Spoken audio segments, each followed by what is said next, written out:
Alors aujourd'hui, euh, bienvenue à tous.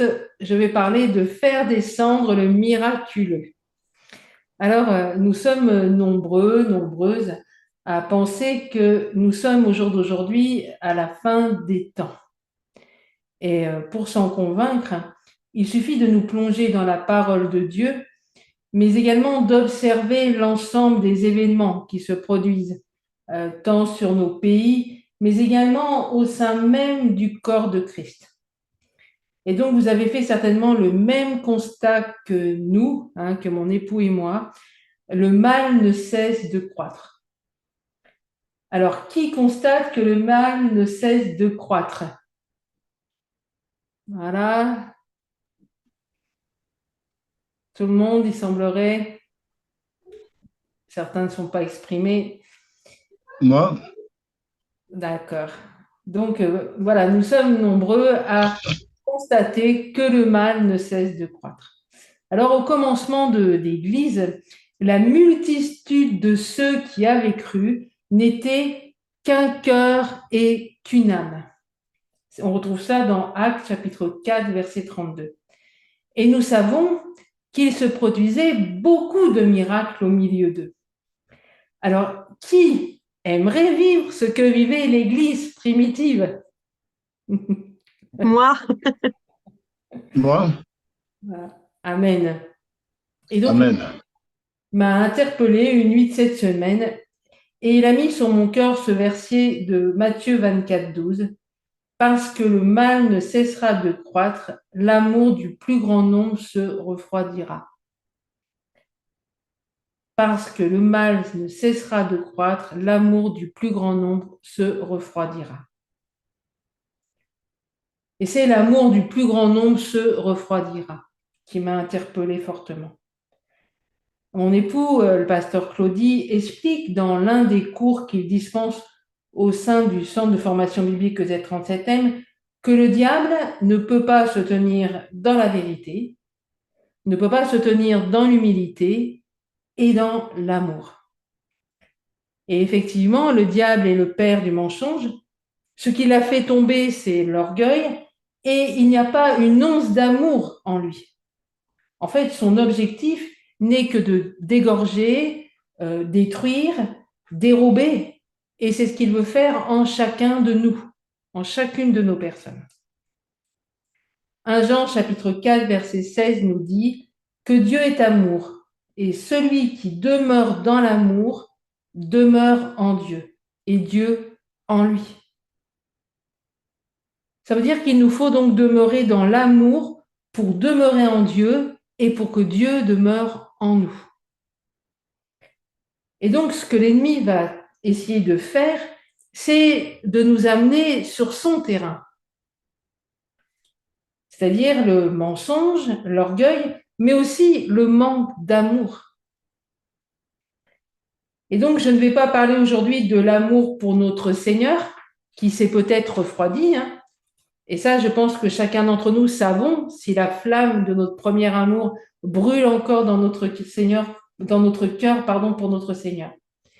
Mais aujourd'hui, la question que le Seigneur nous invite à nous poser, c'est sommes-nous sur le terrain de l'amour ou sommes-nous en train de cheminer sur le terrain de l'ennemi? Est-ce que l'ennemi a réussi à nous amener sur le terrain, sur son terrain? Et en fait, ça va être un message un petit peu particulier. Et tout au long de celui-ci, je vais vous poser des questions que le Seigneur m'a posées lui-même.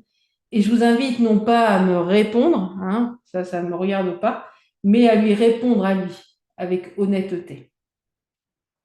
Donc en fait, on pourrait répondre rapidement à cette question. euh, Est-ce que je suis sur le terrain de l'amour ou est-ce que je suis sur le terrain de l'ennemi en se disant, bah oui, moi je marche dans l'amour. Je suis un enfant de Dieu, je marche dans l'amour. Alors il nous faut saisir ce qu'est l'amour et puis ce qu'il n'est pas. Donc en premier lieu, Galates chapitre 5 verset 22 nous dit que l'amour est un des premiers aspects du fruit de l'esprit. Alors Romains chapitre 13 verset 10 nous dit que l'amour ne fait point de mal au prochain. Donc l'amour est donc l'accomplissement de la loi. Alors effectivement, si nous aimons, eh bien nous n'allons pas faire de mal à notre prochain. Et donc de facto, nous n'allons pas lui mentir, nous n'allons pas le voler, nous n'allons pas le tromper, etc., etc. C'est évident. Mais si nous faisons ces choses, nous entrons sur le terrain de l'ennemi. Et nous ne marchons plus, bien évidemment, dans l'amour. Donc, à chaque fois qu'on ment à notre prochain, qu'on le trompe, etc., on passe sur un autre terrain. Et donc, il est important que chacun d'entre nous, nous puissions nous sonder afin de savoir si nous marchons ou pas dans l'amour. Et c'est le chant qui disait « Sonde-moi, ô Dieu, et connais mon cœur ». C'est exactement ça. 1 Corinthiens 13, 4 à 8 nous dit que l'amour est patient. Ça veut dire que quelqu'un qui aime, en fait, ne va pas perdre courage. Il va être lent à s'irriter et il ne se vengera pas. Il sera patient, en fait, dans la souffrance. Alors, ça veut dire qu'en fait, que malgré l'adversité, eh bien, on va persévérer, on va continuer notre route. Et on ne va pas s'irriter quand quelqu'un va nous faire du mal et surtout ne pas nous venger. En fait, on va accepter de laisser Dieu être Dieu. Et s'il doit nous venger, il le fera. Ce passage nous dit également que l'amour est plein de bonté. Alors une personne pleine de bonté, est une personne aimable, qui a de la douceur, qui est bienveillante envers les autres. Alors est-ce que nous avons de la bonté ou pas? L'amour n'est pas jaloux. C'est-à-dire qu'il n'envie pas ce que possèdent les autres. Cela veut dire également qu'il n'envie pas les dons des autres, qu'il n'envie pas la place des autres. Et ça va même plus loin, en fait, on n'envie pas véritablement ce que les autres peuvent avoir, en possession ou autre. Je sais que mon époux et moi-même, on est véritablement attristés parfois de voir des ministères qui étalent richesse, piscine, grande maison, beau voyage et tout ce que vous voulez. Et en fait, ça amène les personnes, d'une part, à avoir une fausse image de ce qu'est le service de Dieu, mais bien plus que ça, parce que beaucoup vont envier leur position. Beaucoup vont envier leurs biens. Et euh, la question qu'on doit se poser, c'est dans quel but? Derrière ça, moi, je vois l'ennemi qui essaie de nous entraîner sur un autre terrain que celui de l'amour. Donc, qu'est-ce que je montre sur mes réseaux sociaux? Qu'est-ce que je poste? Et est-ce que je regarde les posts des autres avec envie? L'amour ne se vante pas également, il nous est dit. Alors, c'est-à-dire qu'il ne fait pas des discours qui n'ont pour source en fait que leur imagination pour se vanter avec excès. L'apôtre Paul disait, mais de moi-même je ne me vanterai pas, sinon de mes faiblesses. Si je voulais me vanter, je ne serais pas déraisonnable, car je dirais la vérité.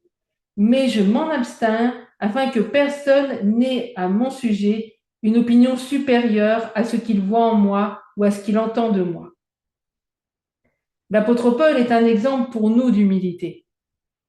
Même s'il a expliqué ce que Dieu faisait au travers de sa vie, il n'a jamais été dans l'excès. Et que du contraire, il se vantait de ses faiblesses. Parce qu'il savait que c'est quand nous sommes faibles que nous sommes forts en Jésus-Christ. Alors aussi, posons-nous la question, est-ce que je me vante? Ou est-ce que j'exagère de temps en temps la vérité? Quand je fais ça, je sors du domaine de l'amour. L'amour ne se gonfle pas d'orgueil, c'est-à-dire qu'il ne se conduit pas de façon hautaine.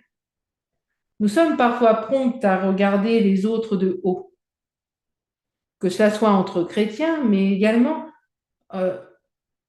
souvent, nous voyons que les enfants de Dieu se croient meilleurs que le monde, supérieurs au monde.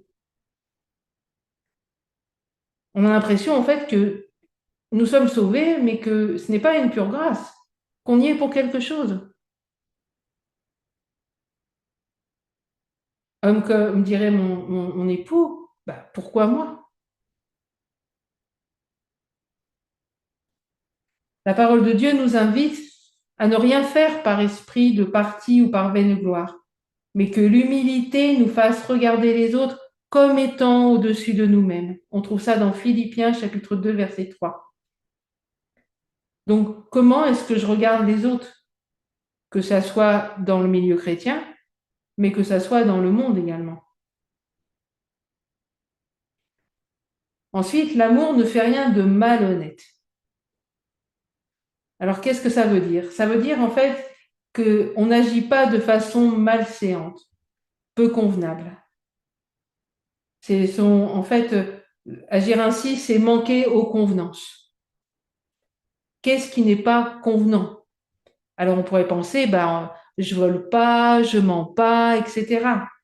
Mais c'est bien plus que ça, être inconvenant. En fait, c'est quelque chose qui se trouve être déplacé, incorrect par rapport à un ordre ou une morale qui fait office de référence et de définition des convenances. Donc, je vais juste vous prendre un exemple. Si je suis dans un groupe, il y a des choses qui sont mises en place. Si je commence à faire ma life, sans me préoccuper des autres, de ce qui a été décidé, de l'ordre établi, je suis inconvenante. Et donc, je sors du domaine de l'amour. Et bien souvent, d'ailleurs, ces personnes qui ne respectent pas ce qui est mis en place, si vous les interpellez pour leur expliquer le fonctionnement du groupe ou de la communauté ou de l'association, etc., elles vont vous rétorquer que vous manquez d'amour. Et en fait, c'est juste pour ne pas se plier au fonctionnement qui est mis en place. Donc, prudence avec ces personnes qui tenteront de semer la division au sein des groupes, communautés, associations, même dans le travail séculier et tout ça, on voit ce genre de personnes. Donc, avant tout, on se pose cette question à chacun d'entre nous, est-ce que nous manquons de convenance? Après, l'amour ne cherche pas son intérêt. Alors, ça voudra dire qu'il nous fera nous oublier nous-mêmes. Il nous fera faire abstraction de notre moi, de nos intérêts, de nos préoccupations, pour rechercher le bien de l'autre et seulement de l'autre. C'est-à-dire que je ne vais pas être égoïste. Alors, en toute honnêteté, on recherche l'intérêt de qui? Est-ce que nous sommes prêts à nous oublier? Ou est-ce qu'on recherche notre propre intérêt? Comme je vous ai dit, je ne vous demande pas de répondre. Ça, c'est tout ça avec vous et Dieu. L'amour ne se met pas en colère. C'est-à-dire que la personne ne s'irrite pas. Elle ne provoque pas non plus et elle ne méprise pas. Si je méprise les gens, ça veut dire que je les regarde un peu comme on a dit tout à l'heure avec dédain, quoi. Et je ne marche pas dans l'amour. Et nous pouvons parfois être irritables et en fait, un rien nous fait bondir. Et entre guillemets, je me sens pleinement concernée. Et je dois travailler là-dessus. Mais cependant, quand je marche ainsi, je ne marche pas dans l'amour. Je suis en train d'aller progressivement sur le territoire de l'ennemi. Et vous? Puis l'amour ne se souvient pas du mal. Et dans certaines versions, il est dit, il ne soupçonne pas le mal. Donc, mon époux a écrit dernièrement une excellente méditation à ce sujet. Et en fait, il mettait plusieurs versions. Et donc, ça veut dire, il ne médite pas de faire le mal, il ne tient pas compte du mal. En fait, il continue d'avancer sans rancune dans son cœur. Un jour, j'avais peut-être déjà raconté, mais une sœur m'avait fait un petit dans le dos. Et j'avais dit, ah Seigneur, je vais aller la voir, il faut que je lui dise ces quatre vérités, ça ne peut pas être autrement. Alors je dis, Seigneur, aide-moi à lui dire ce que je dois lui dire. Ah, il m'a aidé, il n'y a pas de souci. Donc je suis partie direction la sœur et je prie en langue, hein, et ça y allait, tout ça. Et j'arrive devant la porte, blum, blum, blum. Et à ce moment-là, j'entends le clou du verrou, elle allait ouvrir la porte et l'Esprit Saint me tombe littéralement dessus et je l'ai prise dans mes bras et je l'ai serrée fort. On a pleuré toutes les deux. Et voilà ce que le Saint-Esprit a fait. Donc, c'est important d'avoir un comportement qui soit celui de l'amour et de ne pas garder rancune. Alors, c'est vrai que là, j'étais partie avec un mauvais sentiment pour faire quelque chose qui n'était pas voulu de Dieu. Mais ce qui est important, je pense, c'est d'être malléable entre les mains de Dieu, de se laisser interpeller et quelque part, quand arriver à tout déposer à Dieu. Moi, j'y avais dit ma colère à Dieu, j'avais tout expliqué à Dieu. On voit même David, souvent, il explique un petit peu aussi, c'est tout ce qu'il ressent, quoi. Et c'est important de pouvoir tout dire à Dieu et puis de se laisser interpeller, je dirais malaxer des fois, hein, c'est le terme, hein, entre les mains de Dieu pour qu'il fasse ce qu'il veut avec nous. Mais ma question aujourd'hui, c'est gardons-nous rancune des choses qu'on nous a faites? Donc, je ne suis pas en train de dire ce qu'on nous a fait, c'était pas méchant, mais est-ce qu'on garde de l'amertume, de la rancune? L'amour ne se réjouit pas de l'injustice aussi, mais il se réjouit de la vérité. Alors, c'est-à-dire que l'amour se réjouit de ce qu'est la vérité. La parole de Dieu est la vérité. Et l'amour ne se réjouit pas de l'injustice. Si on prend l'exemple, par exemple, d'un magistrat, eh bien, il devra se tenir du côté de la vérité et il devra juger avec impartialité. Nous devons être justes dans nos jugements et ceux-ci doivent être basés sur la parole de Dieu. Donc, est-ce que la vérité réjouit véritablement notre cœur ou est-ce qu'on avait tendance des fois à juger à l'emporte-pièce? Alors après, l'amour excuse tout. Ça veut dire que nous sommes prêts en fait à endurer. On prend la décision de pardonner malgré la souffrance de notre cœur. Je décide de pardonner A pour telle chose.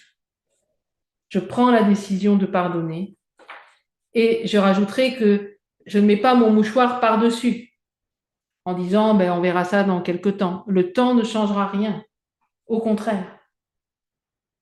Mais quand on prend la décision de pardonner, c'est quelque chose que j'ai déjà plusieurs fois dit, à ce moment-là, le Saint-Esprit commence une œuvre de guérison dans nos cœurs. Et là, nous pouvons marcher dans l'amour. Donc, décider de pardonner est important, véritablement important. Donc, à qui n'avez-vous pas encore pardonné?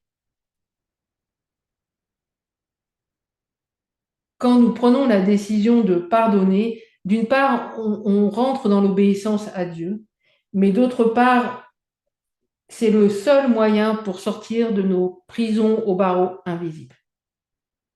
Véritablement. Le pardon est une puissance qui libère, mais en priorité, nous-mêmes. Et donc, il est véritablement important de prendre la décision, si vous l'avez déjà fait, de pardonner. Après, l'amour croit tout. C'est le même terme que pour la foi, en fait.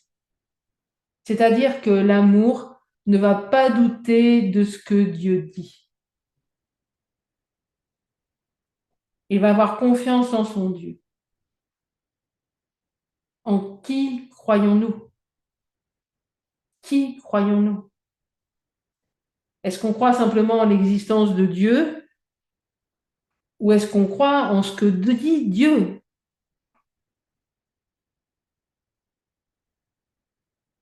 Des fois, on croit en Dieu, oui, Dieu peut, Dieu, mais on ne croit pas à ce que dit Dieu véritablement. Ensuite, puis l'amour espère tout. Et donc, de la même manière, il espère contre toute espérance. C'est-à-dire que même si on ne voit rien, on espère. On espère dans les promesses de Dieu. On compte sur notre Dieu. Et il y a des moments, enfin, je ne sais pas, mais certainement que vous aussi, vous avez vécu ça, où dans nos vies, on n'a plus envie d'espérer, on n'ose même plus espérer. Et pourtant, l'amour espère.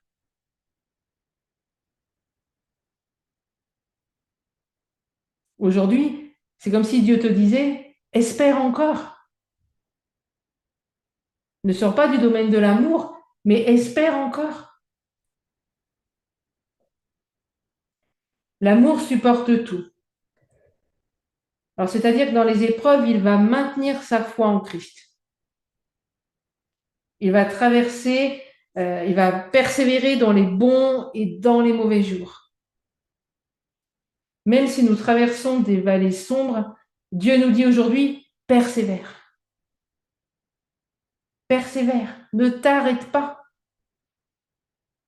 J'aime à dire, quand je marche dans la vallée de l'ombre de la mort, je ne crains aucun mal car tu es avec moi. Vous connaissez ce psaume, le psaume 23.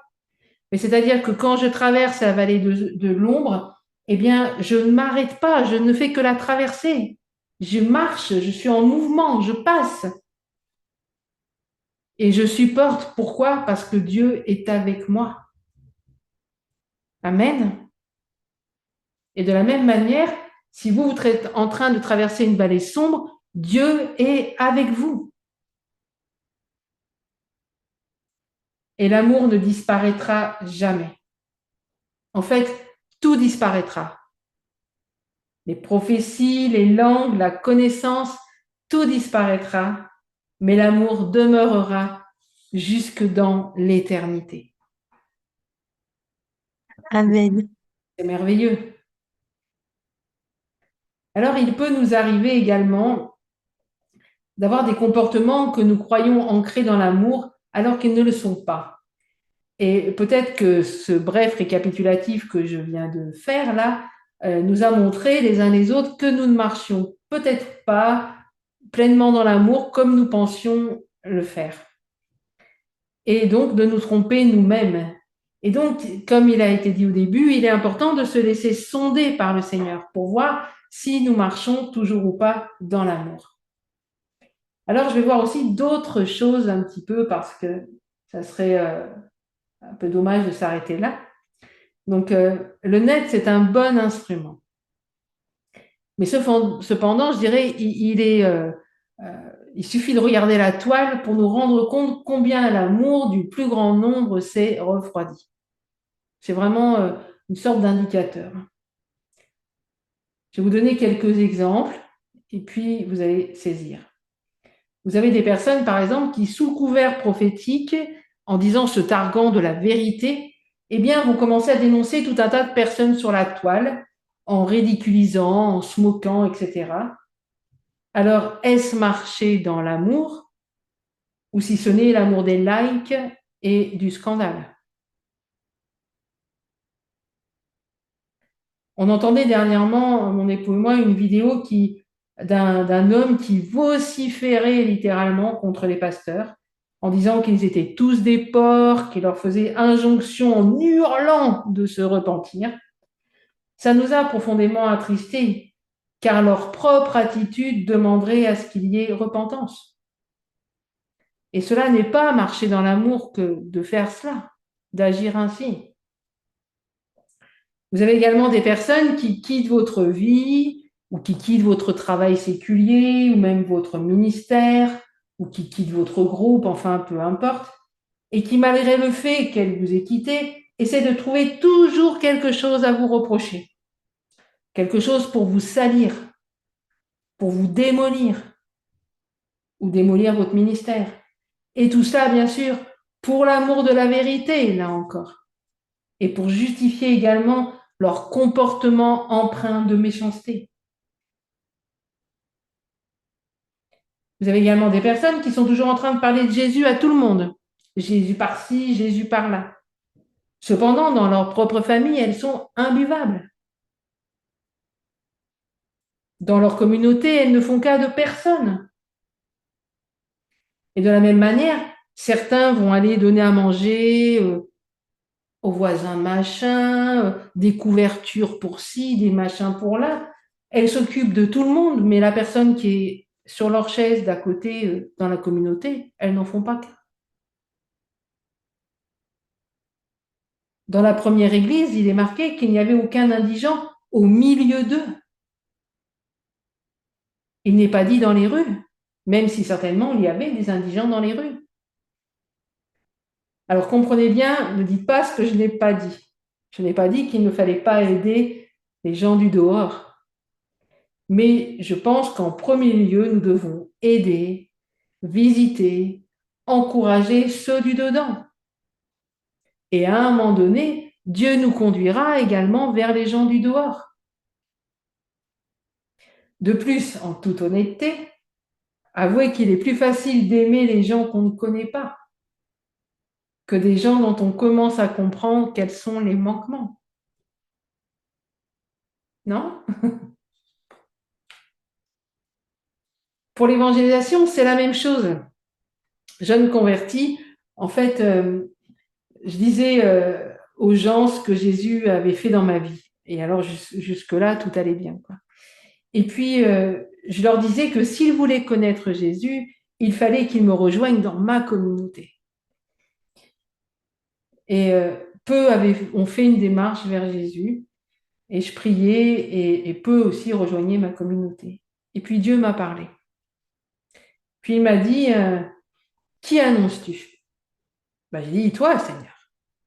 Alors il m'a dit, laisse-toi saisir par moi. Aime les gens. Sois rempli de ma compassion et parle de moi. Ne parle plus de ta communauté. Parle de moi. Dis qui je suis, tout simplement ce que j'ai fait pour toi. Et encourage les gens à vivre une démarche avec moi.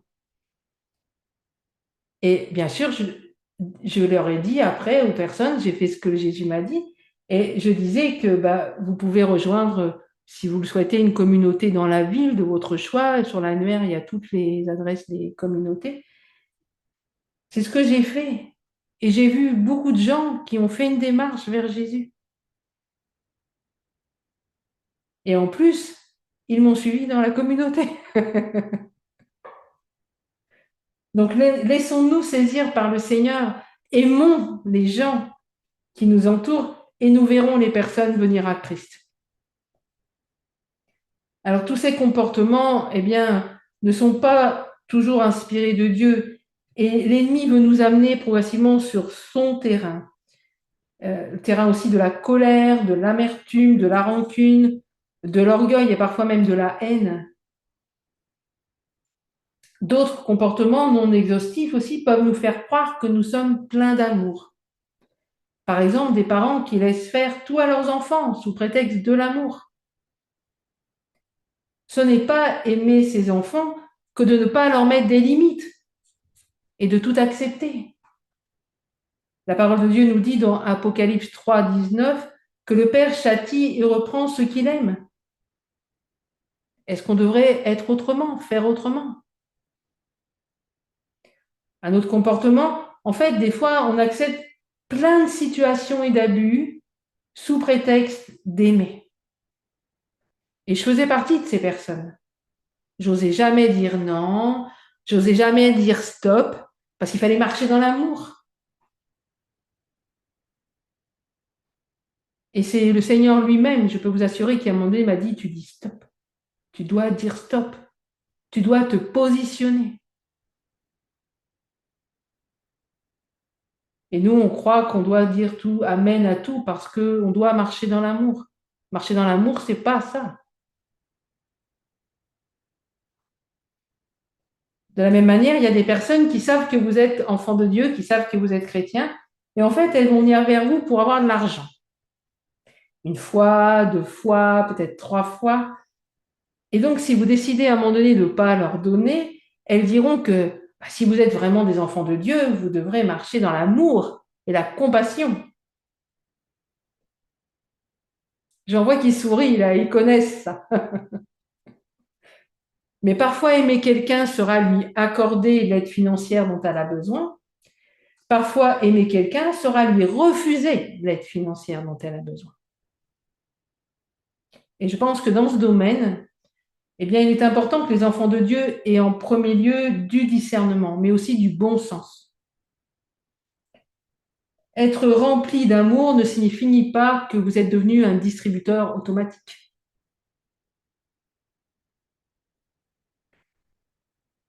Et notamment pour les gens mal intentionnés.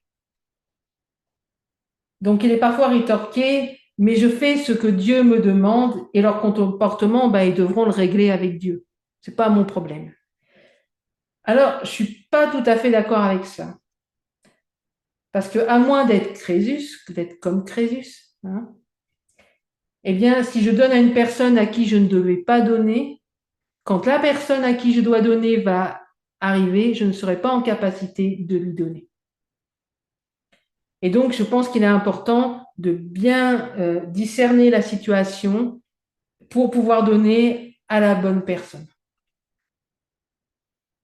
Vous connaissez aussi ce passage des Écritures que l'on retrouve dans Matthieu 19, versets 21 à 23. Jésus leur dit, si tu veux être parfait, va, vends ce que tu possèdes, donne-le aux pauvres, et tu auras un trésor dans le ciel. Puis viens et suis-moi. Après avoir entendu ces paroles, le jeune homme s'en alla tout triste, car il avait de grands biens. Jésus dit à ses disciples, je vous le dis en vérité, un riche entrera difficilement dans le royaume des cieux. Alors, si Jésus était là aujourd'hui et qu'il dise ça, on dirait, mais ce gars-là, c'est un berger qui est vraiment en manque d'amour. Il aurait pu dire, mais allez mon gars, c'est pas grave, je comprends. Non, il n'a pas retenu ce jeune homme. Et de surcroît, il l'a laissé partir, mais tout triste. Parfois, nous rencontrons des gens qui ne sauront pas se positionner et il nous faudra les laisser partir. Et ce n'est pas un manque d'amour.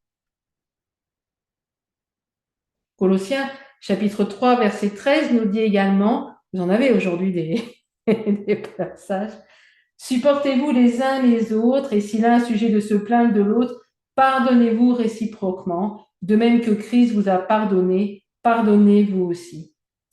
Supporter. Supporter, ça veut dire que nous devons supporter le mal et que nous devons, là encore, pardonner. Mais c'est aussi souffrir avec. L'amour va nous permettre de devenir des véritables supporters. C'est-à-dire, je vais souffrir avec celui qui souffre. Je vais avec lui porter cette souffrance. Je vais avec lui porter cette situation, cette maladie. Et que cela soit en lui tenant la main, mais aussi en priant pour lui, en l'encourageant. Et ça veut dire également que je vais être capable d'accepter de souffrir par amour pour l'autre, à l'instar de notre Seigneur Jésus. Je suis un peu choquée par moments parce que vous allez comprendre un peu le principe, on a mis MFPG en place, tout ça, parce que ça m'interpelle. Il n'est pas rare de voir des demandes de prières sur Facebook, même il y a des groupes, c'est que les gens postent leurs prières et tout ça. Et on peut mettre un Amen, sois bénie ma sœur, je prie pour toi et tout ça. Mais en toute honnêteté, qu'est-ce qu'il en est véritablement? Est-ce que nous prions réellement pour ces personnes? Ou est-ce que ce sont encore des mots qui ne seront suivis d'aucun effet?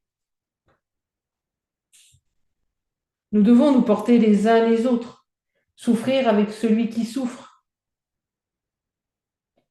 Et je dirais que, en toute objectivité, moi, des fois, je le dis, je dis, c'est pas possible, je ne peux pas porter la terre entière.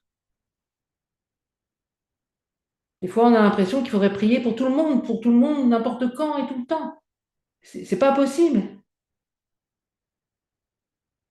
Et donc, je mets en doute, je dirais, l'efficacité vraiment de nos petits Amen et compagnie, si ce n'est que de s'investir pleinement dans une relation et de prier pour la personne. Voilà. Je pense que l'Église a besoin de retrouver autre chose que le virtuel, quoi.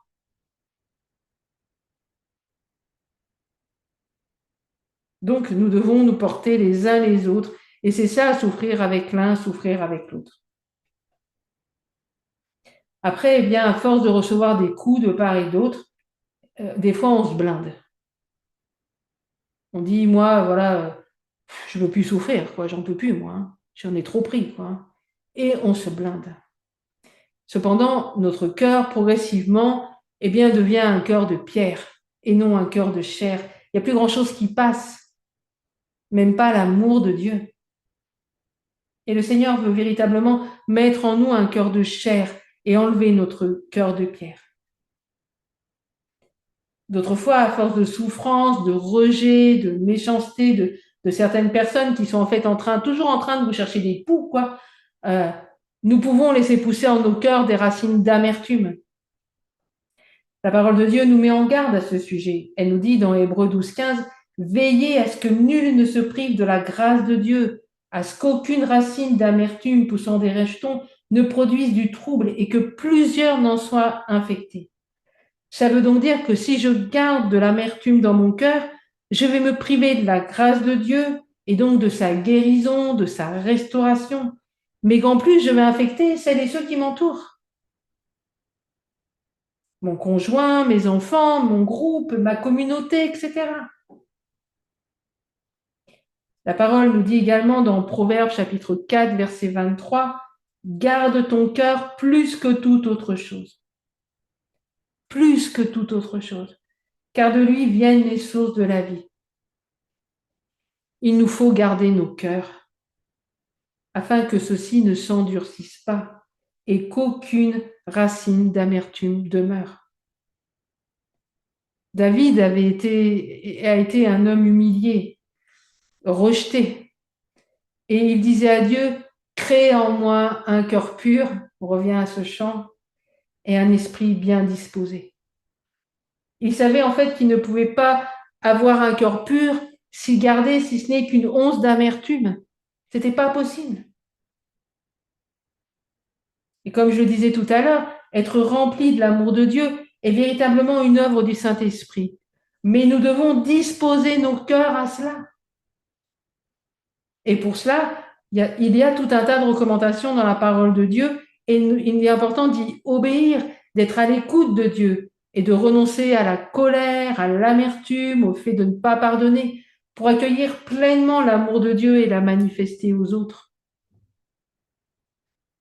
Donc vous l'aurez compris, hein, l'interpellation du Seigneur pour son Église aujourd'hui, c'est aimer, marcher dans l'amour. Le Seigneur m'a également interpellée sur toutes les fois où il nous est dit dans la parole, Jésus ému de compassion. Et vous remarquerez que dans chacun de ces passages, c'est vraiment, allez fouiller, vous allez voir, c'est incroyable. Dans chacun de ces passages, il s'est produit le miraculeux. Marc 6, vous fouillerez, hein. J'ai fait un petit pêle-mêle. Jésus fut ému de compassion. Il enseigna la foule et multiplia les pains pour nourrir la foule. La multiplication des pains. Marc 14. Jésus fut ému de compassion et il guérit les malades. Marc 1. Jésus ému de compassion renda pur le lépreux. Matthieu 20. Jésus ému de compassion rendit la vue à 2 aveugles. Luc 7, 17, Jésus ému de compassion ressuscita le fils d'une femme veuve, etc., etc. Tout au long des évangiles, nous pouvons lire que Jésus fut ému de compassion. Et le miracle s'en est suivi. Toujours. Pourquoi est-ce qu'il était ému de compassion? Eh bien, parce que l'amour de Dieu demeurait en lui à chaque instant. On insiste beaucoup à EZ37M sur le fait de se plonger dans la parole de Dieu, de s'y mettre en immersion. Et les Café Time sont un bon moteur pour nous y aider. Et pourquoi on insiste de la sorte? Alors, vous le savez certainement, d'une part, parce qu'on est convaincu que des temps difficiles arrivent sur nos pays et que nous pourrons nous rappeler que de ce que nous aurons emmagasiné. Le Saint-Esprit nous rappellera ce que nous aurons emmagasiné en nous de la parole de Dieu. On ne va pas le tirer de notre chapeau, ça sera déjà là et le Saint-Esprit va venir nous le rappeler. Mais également parce qu'il est écrit dans 1 Jean chapitre 2 verset 5, mais celui qui garde sa parole, l'amour de Dieu est véritablement parfait en lui et nous savons que nous sommes en lui. Et en fait, au fil des jours, lorsque nous nous plongeons dans la parole de Dieu, que on se laisse enseigner par celle-ci et que, en fait, nous ne sommes pas des auditeurs oublieux, quoi, eh bien, le Saint-Esprit fait une œuvre dans nos cœurs et nous aligne à la pleine volonté de Dieu. Jacques chapitre 1, verset 23-25 nous dit « Car si quelqu'un écoute la parole et ne la met pas en pratique, il est semblable à un homme qui regarde dans un miroir son visage naturel et qui, après s'être regardé, s'en va et oublie aussitôt qui il était. » Et nous sommes un peu parfois comme ça. On regarde dans la parole, on se dit « Ah ouais, ça va pas dans ma vie. » Et puis, on passe à autre chose. Mais il est dit, mais celui qui aura plongé les regards dans la loi parfaite, la loi de la liberté, et qui aura persévéré, n'étant pas un auditeur oublieux, mais se mettant à l'œuvre, celui-là sera heureux dans son activité. Nous avons véritablement notre part à faire si nous voulons être et demeurer dans l'amour. Nous avons notre part à faire si nous voulons être saisis de compassion et vivre le miraculeux. Alors je vous repose donc cette question. Est-ce qu'on veut faire descendre le miraculeux?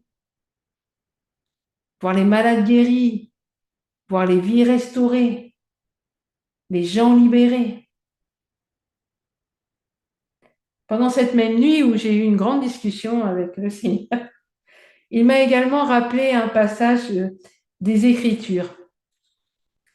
En effet, supposons que je parle les langues des hommes et même celles des anges. Si je n'ai pas l'amour, je ne suis rien de plus qu'une trompette claironnante, une cymbale bruyante. Supposons que j'ai le don de prophétie, que je comprenne tous les mystères et que je possède toute la connaissance. Supposons que j'ai dans toute sa plénitude la foi qui peut transporter les montagnes.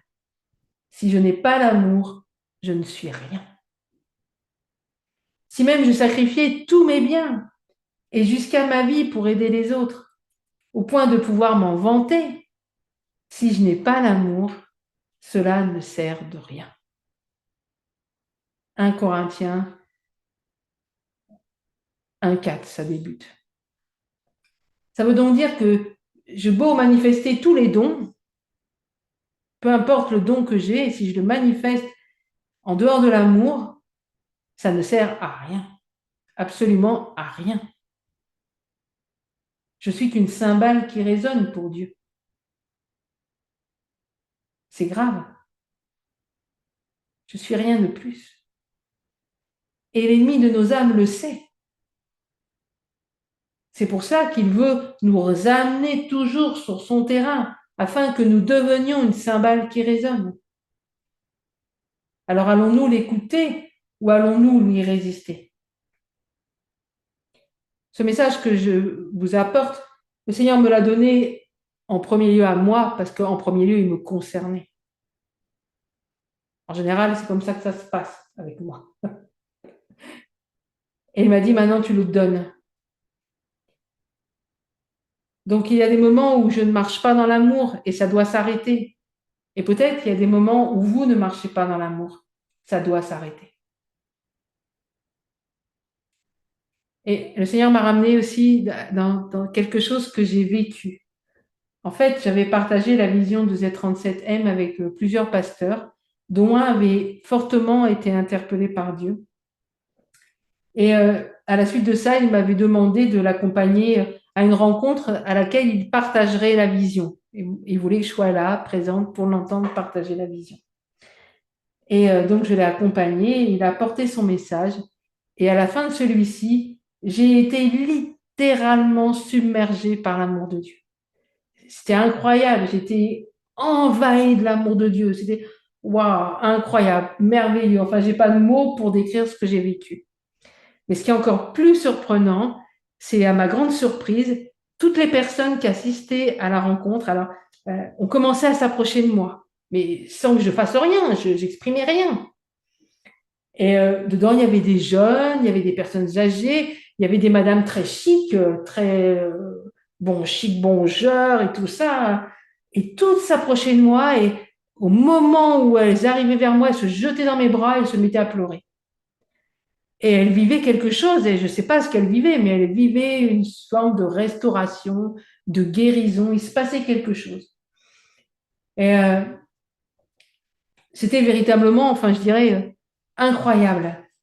Et pour chaque personne qui s'approchait, des gens en toute objectivité, hein, en toute honnêteté, qu'elle se serait approchée de moi comme ça, dans le lambda, quoi, euh, j'aurais dit, oh, voilà, j'aurais pas par TK, rien. Mais là, j'étais émue de compassion. Toutes les personnes qui s'approchaient de moi, j'étais véritablement émue de compassion et il se produisait quelque chose dans la vie de ces personnes. Et Dieu me disait pendant cette nuit, je veux que tu sois rempli d'amour, jusqu'à en déborder. Je veux que tu sois saisi de compassion, comme moi j'ai été saisi de compassion. Je veux que mon Église soit remplie d'amour. Je veux que mon Église soit remplie de compassion. Et c'est à ce moment-là, qu'on vivra véritablement le miraculeux auquel nous aspirons tous.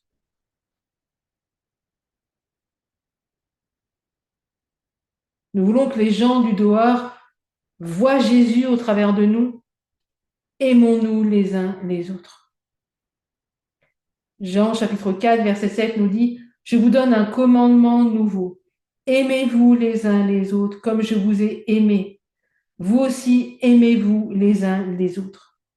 À ceci, tous connaîtront que vous êtes mes disciples, si vous avez de l'amour les uns pour les autres. »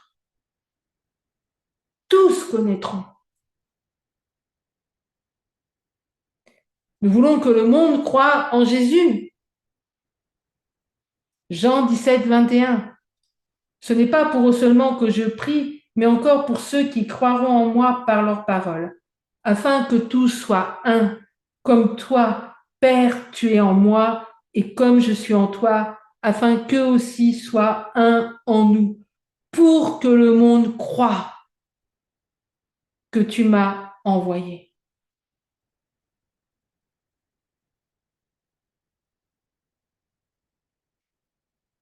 Jean chapitre 17, verset 26. Je leur ai fait connaître ton nom et je leur ferai connaître encore, afin que l'amour dont tu m'as aimé soit en eux et que moi je sois en eux.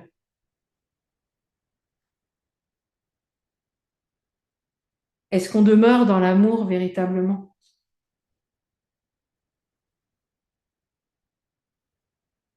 Je crois en fait que nous avons tous besoin d'être remplis de cet amour, tous et toutes. Parce que cet amour va véritablement bouleverser non seulement notre vie, mais va nous donner cette capacité d'aimer et d'être l'agent qui bouleversera la vie des autres.